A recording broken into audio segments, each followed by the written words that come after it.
पुण्याला सांगितलंय ना, हा. रेड अलर्ट सांगितलंय ना. मग आपण पण काय करू, ऑनलाईनच घेऊ काही दिवस, जोपर्यंत पाऊस जरा कमी पडत नाही तोपर्यंत. पुण्यातून मुंबईला जाणारे रस्ते किंवा मुंबईतून पुण्याला येणारे रस्ते बंद झाले, दगडी पडल्या, दरड कोसळली.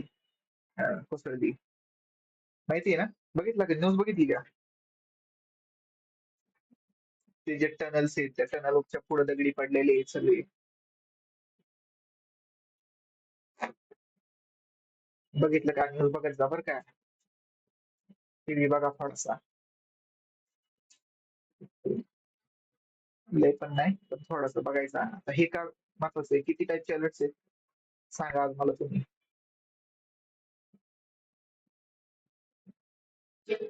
आणि त्या अलर्ट मध्ये काय होतं, लेवल वाईज सांगा की लोअर पासून हायएस्ट पर्यंत. पहिला कोणता आहे? ग्रीन आहे. ग्रीन म्हणजे काय? ग्रीन म्हणजे काय? सगळं व्यवस्थित आहे, काही प्रॉब्लेम नाही. No problem. बिनधास्त तुम्ही काय करायचं ते करा, काम करा आपलं. त्याच्यानंतर कोणता येतो? येलो. त्याच्यानंतर ऑरेंज, आणि ऑरेंज नंतर रेड. आपल्याला कोणता दिलाय? रेड. आता ह्यांच्यात फरक काय? वाय म्हणजे काय सांगितलं होतं?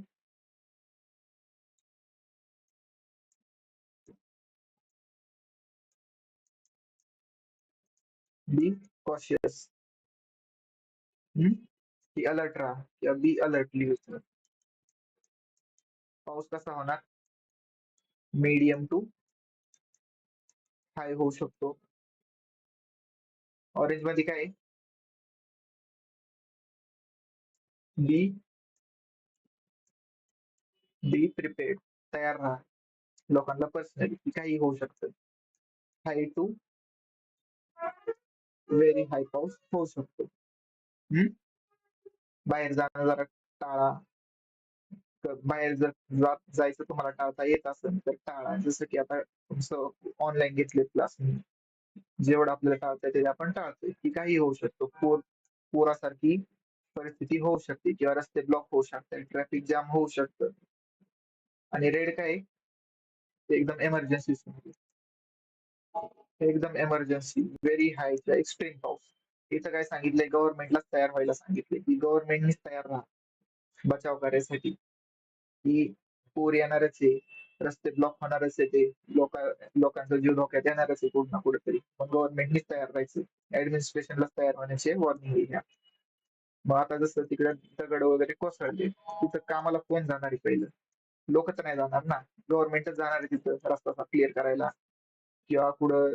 आता जसं की गाव जातात, दगड कोसळून गाव पाण्याखाली जातात, तिथं कोण जाणार पहिलं? गव्हर्नमेंटच जाणार ना. म्हणजे जबाबदारी कुणाची? गव्हर्नमेंटची. प्रायव्हेट लोक तर जातेच. पण गव्हर्नमेंटची जबाबदारी ना, की तुम्ही तयार राहा, काही होऊ शकतं, पुढे जायची गरज पडू शकते. हम्म? ते पेपर मध्ये विचारू शकतात असे अलर्ट्स वगैरे, आणि विचारलेले या माहित असले पाहिजे. एल निनो काय? बघितलंय का एल निनो? हा कोणता समुद्र आहे इथं? हे ऑस्ट्रेलिया आहे, हे व्हिएतनाम, थायलंड वगैरे असे. हा कोणता समुद्र आहे इथं आपल्या खाली? पॅसिफिक आहे का? मग हा इंडियन असं नाही ना. युएसचा कडसा इंडियन असं नाही एकदम. हा पॅसिफिक, तो इंडियन, इथं ब्लॅक सी असं. मग इंडियाच्या खाली कोणता आहे? Indian, Indian, Indian. Pacific US आणि ऑस्ट्रेलियाच्या मधला. त्याला इंडो पॅसिफिक म्हणतात ह्या रेंजला. मध्ये आर्टिक कुठे? अटलांटिक कुठे? ही बेसिक जिओग्राफी माहिती असली पाहिजे. वर्ल्ड मॅप बघितलाय ना? World map. हम्म? मान्सून हा सगळीकडे असतो का? त्या फक्त आपल्याकडेच फिनॉमिना आहे तो मान्सूनचा.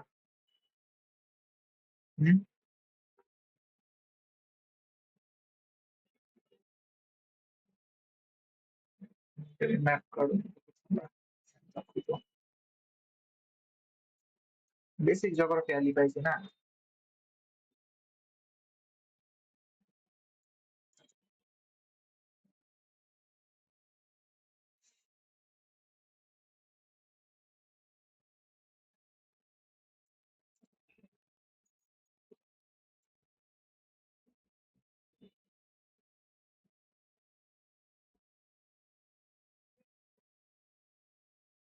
उद्या आपण काय बघू, उद्या नाही तर मग संध्याकाळी. हे काय म्हणतात, नंबर ऑफ हेड्स किंवा लेग्स, की एक माणूस आहे, 10 कुत्री आहेत, 10 हे ते तसं दिलेलं असतं ना, की फाईन जर किती लोक आहेत, 4 पायावाले इतके इतके प्राणी आहेत, 2 पायावाले इतके इतके प्राणी आहेत, मग 2 पायावाले किती आहेत, 4 पायावाले किती आहेत, हे सांगायचं आपल्याला. हे वाले करू आपण मग संध्याकाळी नाही तर उद्या बघू आपण.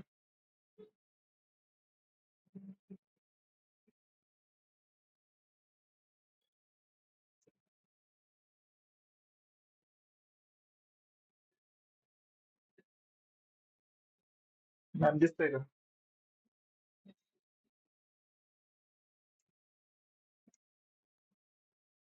हा जो समुद्र आहे, हा कोणता आहे?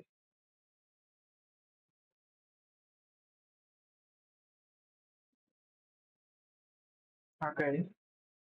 Indian ocean. हा कोणता आहे? हा वाला कोणता आहे?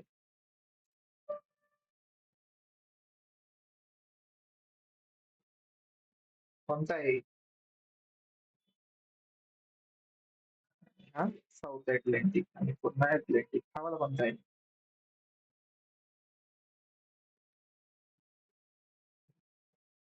हम्म? हा वाला पॅसिफिक. हा वरती इथं त्याला काय नाव आहे?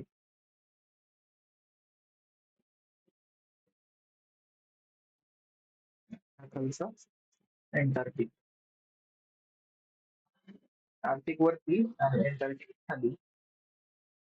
हा अजून एक काय होतं?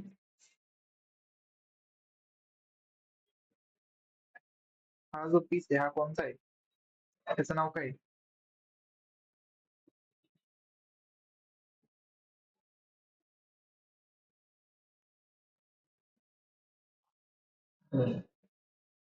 ग्रीनलँड मध्ये ग्रीनरी आहे का? ग्रीनलँड मध्ये सगळा बर्फ आहे हा. सगळं व्हाईट आहे. आणि आईसलँड मध्ये ग्रीन आहे. आईसलँड मध्ये आईस नाही. ह्याच्यावरून लय वाद चालू आहे आता सध्या इंटरनॅशनली. ट्रम्पने लय वाद लावला होता की हे आम्हालाच पाहिजे, मलाच पाहिजे म्हणून. अमेरिकाचाच एक नवीन स्टेट आहे म्हणून.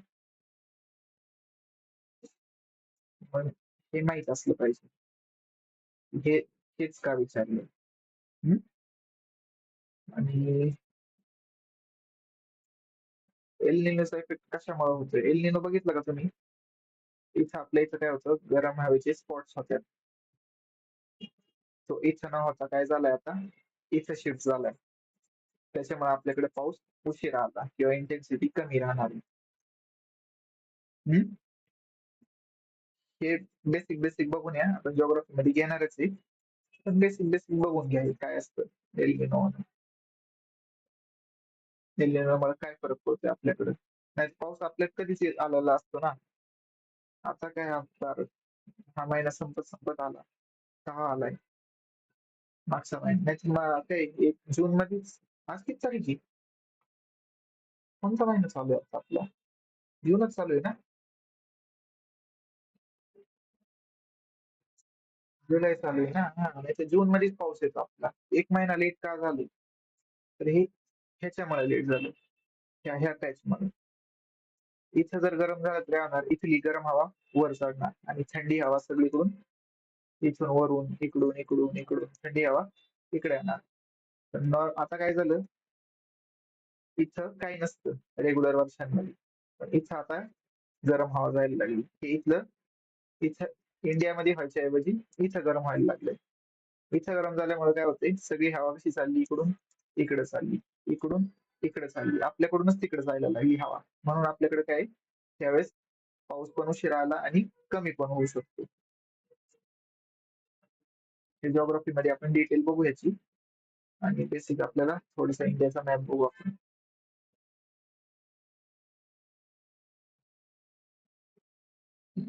दुसराच मॅप घेऊ.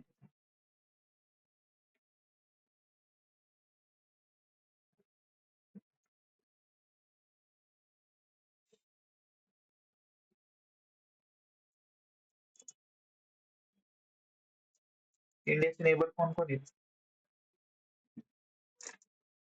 इंडियाला बॉर्डर कोणाकोणाचं लागतो?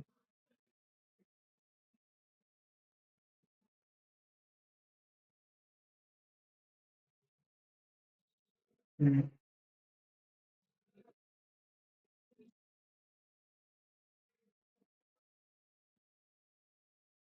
आणि पाकिस्तानचं विसरली. आणि वॉटर बाउंड्रीज कोणाबरोबर लागतात आपल्या?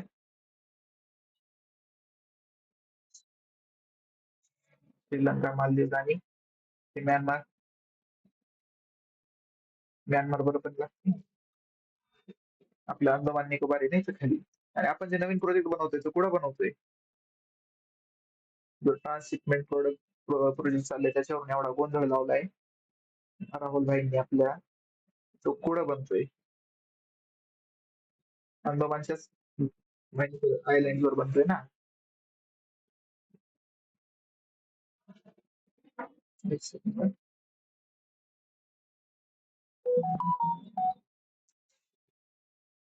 मे बी तुम्हाला आहे ना 8-9 तारखेला सुट्टी असू शकते. इथं काय छोटं करतो.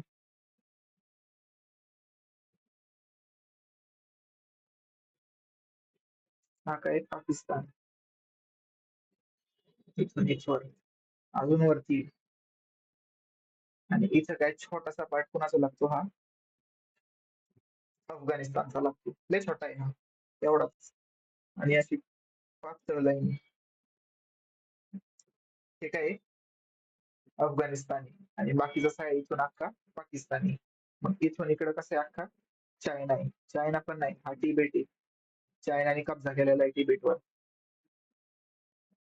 आणि मग हा इथं असा खड्डा मारून काय आहे हा खड्डा? नेपाळ आहे. नेपाळला एक भिंत द्यायची, लगेच काय भूटान आहे. इथं अख्खा चायना आहे आणि इथं ह्या साईडला हे नागालँड हे सगळे काय आहे? म्यानमारला लागून आहे. इथं मध्ये काय आहे? बांगलादेश. हा सगळ्यात मोठी बाउंड्री आपली कुणाबरोबर आहे? तर ही बांगलादेश बरोबर आहे. आता बघून काय वाटेल की हीच मोठी दिसते, पण नाही. ही काय आहे? त्याचं स्ट्रेट स्ट्रेट बनवलं ना आपण. हे अशा अशा आतमध्ये आतमध्ये अशा कशा तरी आहेत. त्याच्यामुळे ही सगळ्यात मोठी आणि सगळ्यात छोटी कोणती? अफगाणिस्तान बरोबर. आणि आपली बाउंड्री समुद्रात किती आत डीप आपली बाउंड्री असते? समुद्रापासून आता समज इथं हा समुद्र आहे. आपला एरिया किती असेल?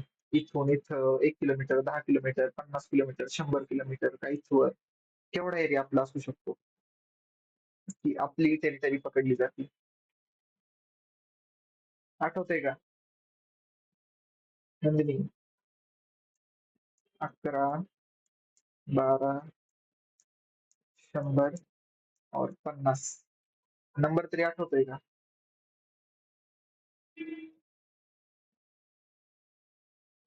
12. 12 काय? Nautical miles. तिथून पुढं काय? समजा 12 नॉटिकल माईल्स एवढी. तर ह्याच्या पुढं काय आहे? इंटरनॅशनल बाउंड्री, इंटरनॅशनल वॉटर्स आहे. इथं कुणी पण येऊ शकतं, काही करू शकतं. आपण त्याला काही कुणाला थांबू शकत नाही किंवा म्हणू शकत नाही की इथंच तुम्ही का करताय आणि तिथंच तुम्ही का करताय. जसं की आता हे मध्ये झालं इराणचं एक शिप इथून गेलं. इथून गेलं 12 नॉटिकल माईलच्या पुढे गेलं की ती आपली हद्द संपली. ते मग आपल्या एरियात नाही. तिथून बाहेर त्याच्याबरोबर काही हो, कुणी काही हो, आपला संबंध नसतो. अमेरिकेने बघ इथून बाहेर आल्याला इराणचं पाडलं. मग आपल्या इथले बॉम्ब चालू होती. इंडियाच्या ह्याच्यात पाडलं, इंडियाच्या ह्याच्यात पाडलं, इंडियाच्यात नाही पाडलं. हे इथून बाहेर गेलं. इथून बाहेर हे कुठं असो इथं इथं इथं इथं इंडियाची जबाबदारी संपली. ह्याच्या आत जर केला असता अटॅक तर तो काही इंडियावर अटॅक समजला असता आपण की आमच्या एरियात घुसून तुम्ही कसं काय अटॅक केला ना. त्यांनी आपल्या एरियात केला का? नाही केलं. त्यांनी कुठं केलं? इंटरनॅशनल वॉटर्स मध्ये केलं. थोडं करंट बघत राहा. प्लस आता अजून काय,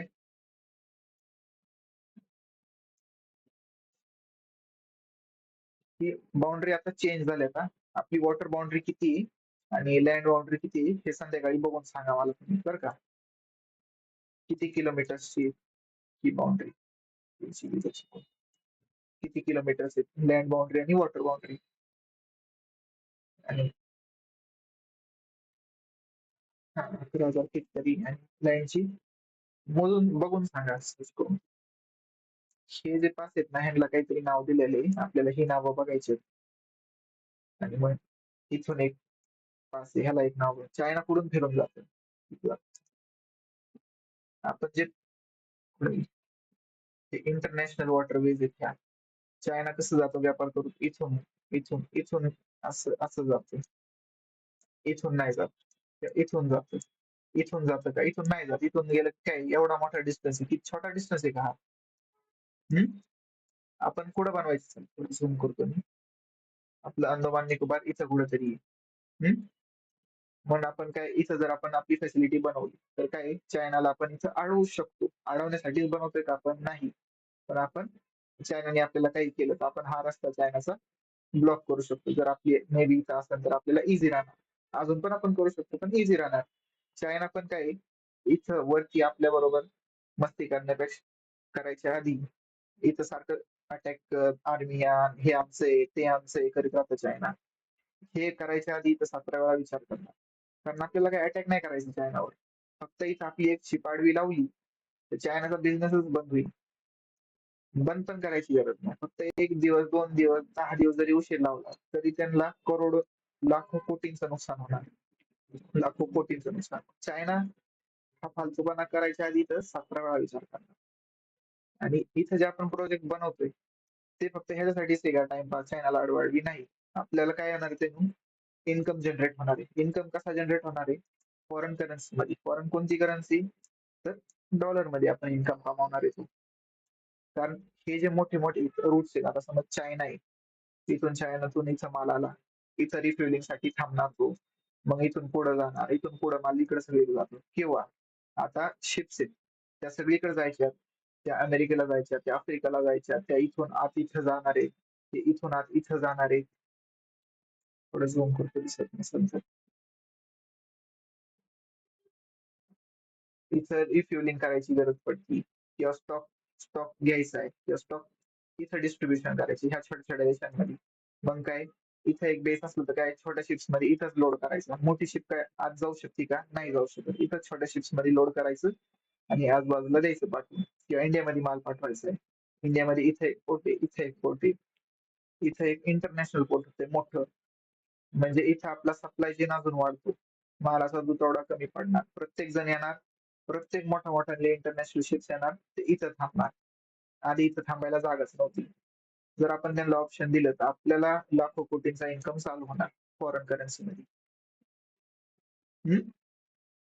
थोडं थोडं बघत जा काय विषय चाललाय, करंट मध्ये काय चालू आहे. मग करंट मध्ये काय विचारू शकतात आपल्याला, हेच विचारू शकतात मला का स्ट्रेट कोणती आहे, काय ब्लॉक करायचं चाललंय, ते इथे आहे का, इथे आहे का, इथे आहे, पुढे आहे. आणि एक स्टेट विचारली तर आपल्या जवळच्या पण विचारू शकतात. इथं चायना आणि आपलं श्रीलंका आणि इंडियाच्या मधला गॅप काय आहे? संध्याकाळी हेच बघायचं का आपण, तुम्ही सांगा, तुमच्या मनावर घेऊ आपण संध्याकाळी काय करायचं. हेच घेऊ. आणि मग इंडियाचे डिव्हिजन्स घेऊ. इंडियाचे किती डिव्हिजन्स आहेत, फिजिकल डिव्हिजन्स किंवा नॅचरल डिव्हिजन आपण जे म्हणत होतो. महाराष्ट्राचे किती आहेत, 3. एक काय कोकण, किंवा बीच, बीच नाही काय, वॉटर आहे, वॉटर बॉडी, काय वॉटर काय नाव ह्याला पण, किंवा वॉटरची साईड म्हणून आता सध्या मला शब्द आठवत नाही. मग काय माउंटन रेंजेस आणि हे काय प्लेटिंग. तशी इंडिया किती 6 पार्ट मध्ये डिवाइडेड केले आपण. वरती काय आहेत, इथं हिमालय आहेत. हे काय पेनिन्सुला. पेनिन्सुला ह्याला संस्कृत मध्ये द्रविड असं म्हणतात. हे द्रविड म्हणजे आता आजकाल हे प्रोपगंडा करून करून हे तमिळला द्रविड केलंय नाही, आपण पण द्रविडच आहे. द्रविड म्हणजे तीन, तिन्ही साईडनी पाण्याने त्र वीड येते, 3 साईडनी पाणी. त्र म्हणजे 3, वीड म्हणजे पाणी, ज्याला इंग्लिशमध्ये आपण पेनन्सुला म्हणतो. मग हे काय आहे? इथं नॉर्दर्न प्लेन्स आहे, इथं पेनन्सुला 3 झालं. हे काय आपला कोस्टल एरिया, काय झालं 4 झालं. इथं काय आपलं सॉरी इथं काय आपले आयलँड्स आहेत, 5 झाले. 6 काय राहिलं. आणि इथं एक आपलं छोटस डेझर्ट आहे. हे वाला एक बघू आणि थोडस इंटरनॅशनल पण बघू मग आपण. आणि अजून काय म्हणलं होतं मी त्याच्यानंतर घेणार म्हणून, हा ते किती हे असतात नंबर ऑफ हेड्स वगैरे ना. एक शेवटचे 5 मिनिटं राहिलेत. कुणाला काही मागच्या ह्याच्यात डाऊट किंवा ह्याच्यात काही विचारायचे, आणि कोणता देश कुठे काय थोडस बेसिक माहिती असली पाहिजे ना. एकदा युपीएससी मध्ये हे विचारलं होतं की अफगाणिस्तान वगैरे नाही काही छोटे छोटे हे जे देश आहेत बाकी, हे कोणते आहेत? आधी हा अख्खा रशिया होता, हे लय मोठं हे अख्खा रशिया होतं. आता ते 13-15 देशांमध्ये वेगळं झाले. 13 झाले का 15 झाले? नेटो म्हणजे काय? नेटो म्हणजे हे देश, हे 2 देश आणि हे युरोपियन देश, ह्यांची आर्मीचं ग्रुप आहे, ह्यांचा आर्मीचा ग्रुप आहे. कुणा विरोधात? रशिया विरोधात. की रशियाने काय केलं तर आपण सगळ्यांनी एकत्र यायचं, हे अख्खं युरोप आणि हे 2 देश नेटोचे मेंबर्स आहेत. ही गँग बनवलेली आहे, मिलिटरी गँग, की उद्या काही झालं रशिया बरोबर आपण एकत्र यायचं. की रशियाने आमच्यावर अटॅक केला तर आपण सगळ्यांनी मिळून अटॅक करायचा. आणि रशिया युक्रेन बघितले ना, ही ह्यांचा काय संबंध आहे इथं जायचा, ह्यांना हत्यार द्यायचा, ह्यांना सपोर्ट करायचा, हेच नेटो. हा काय नॉर्थ अमेरिका, हा काय साऊथ अमेरिका. आता हे अजून आधी काय होतं सगळं, एकच कॉन्टिनेंट होता अख्खा, तो ब्रेक झाला, 2 पार्ट झाले, एक गेला वरती, एक गेला खाली. त्याला काय म्हणतो? लॉरेशिया. एशियावर लक्षात ठेवायचं, वरचा एशिया आणि खालचा गोंडवाना. गोंडवाना मग काय झाले, ह्यांचेच तुकडे झाले, वर्षाचे 2 तुकडे झाले. एक काय झाला, हा युरेशिया झाला आणि एक झाला नॉर्थ अमेरिका. खालच्याचे 2-3 तुकडे झाले. एक झाला ऑस्ट्रेलिया, एक झाला मधला आफ्रिका आणि एक झाला इकडचा साऊथ अमेरिका. हे बरोबर दिसतंय का, ह्याचा शेप आणि ह्याचा शेप एकमेकात जर जिक्सॉ सारखं फिटिंग केली तर फिट होईल का? हे बघा.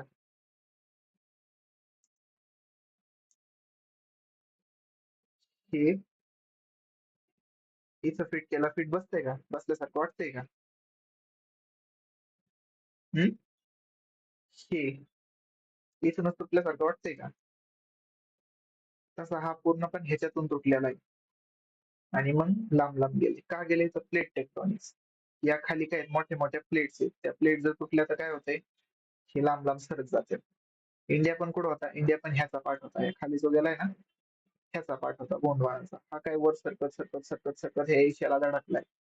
आणि ह्या धडकल्यामुळे काय झालं, इथं फोल्ड क्रिएट झाले. ते फोल्ड मध्येच काय आजचे हिमालय, हे इथून तुटून आलेला आहे इंडिया, या इथून असा सरत सरत सरत सरत वर गेलाय. हे आपण थोड्या डीप मध्ये बघू, पण आता काय फक्त असं वरचेवर टाइम थोडासा म्हणून वरचेवर सांगते, काहीतरी बंद करण्यापेक्षा काहीतरी सांगितलेलं बरं. आफ्रिका हा कॉन्टिनेंट कसा आहे, पॉप्युलेशन इथं काय निम्मा वाळवंटी, जास्त पॉप्युलेशन का नाहीये एवढा मोठा असून पण की निम्मा वाळवंटी, लोकांच्या राहण्यासाठी कंडिशन्स नाहीये तिथं. बेसिक बेसिक बेसिक आहे ना, माहित असलं पाहिजे. हे कोणी शिकवणार नाही, आणि शिकवलं तरी आहे ना, असं काय पाठ करायच्या गोष्टी नाहीयेत या. लय जनरली बेसिक आपली माहिती असली पाहिजे की हा असं असतंय काहीतरी, तसं असतंय काहीतरी. हे इंटरनॅशनल रूट्स आहेत, हे काय सगळं इंटरनॅशनल वॉटर आहे. इथं रशियाचा एक लय विषय झालता हार्ड. रशियाचं इथं आहे ना, विचारू शकतात आपल्या एमपीएससी मध्ये पण कधी कधी विचारू शकतात असे क्वेश्चन.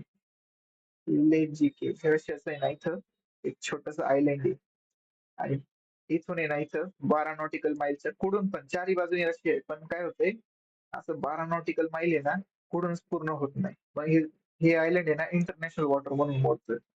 मग सगळ्या पार युरोप, आफ्रिकापासून देश इथे यायचे, अमेरिकापासून देश शिप्स इथे यायच्या का तर मासे पकडायला. इथं इतके मासे पकडायचे ते देश की रशियालाच पकडता येत नव्हते. रशियाचे किती पकडणार आहे? बाकी देशाचे मिळून पकडायचे सगळे. मग रशियाला लॉस व्हायचा लय. लॉस तर व्हायचा. इथं इतकं मासे पकडले की इथली बायोडायव्हर्सिटीचा बॅलन्सच बिघडला अख्खा. मग रशियाने जरा डोकं लावलं आणि मग नंतर काय केलं, हा सगळा एरिया मिळवून घेतला. जमिनी हे पाण्याखालची जी जमीन आहे, ती तर आमचीच आहे म्हणली. आणि मग हे सगळं बंद केलंय. नाहीतर इथं अख्खं इंटरनॅशनल कोणता पण देश जाऊन मासे पकडायचा.